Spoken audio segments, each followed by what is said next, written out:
how to make a lemon battery.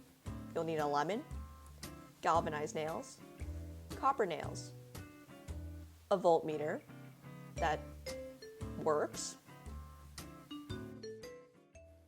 So you get out your voltmeter, your lemon,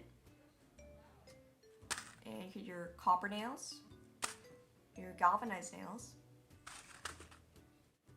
So you're going to carefully roll out your lemon, and you got to grab your nails. Copper nails are positive in charge, and galvanized nails are zinc, and zinc is negatively charged. So you're going to carefully puncture your nails in the lemon. Make sure the nail is touching the lemon juice inside. Make sure it's not too deep and not too high up. Now you're going to grab your voltmeter, and we're going to try it out. So the red wire is positive, and the black wire is negative. So we're going to test on the battery.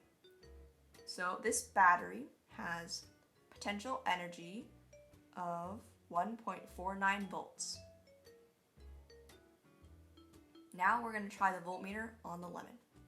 So since copper is positive and zinc is negative, we're going to put the red wire on the copper side and the black wire on the zinc side. And we're going to carefully measure how much voltage is in this battery. Most people think that the lemon is the battery.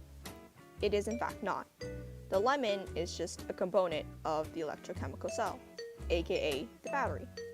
An electrochemical cell needs three things: 2 electrodes, which are conductors, and 1 electrolyte, which is a conducting solution. Copper, one of our electrodes, is positively charged, meaning it has more positive particles, which are called protons. And our zinc, the other electrode, is negatively charged, meaning it has more negative particles, which are called electrons. Zinc also wants to get rid of all of its electrons. So we know that opposites attract, so naturally copper wants the electrons from the zinc. But this can't happen by themselves as electrodes. This is where the lemon comes in.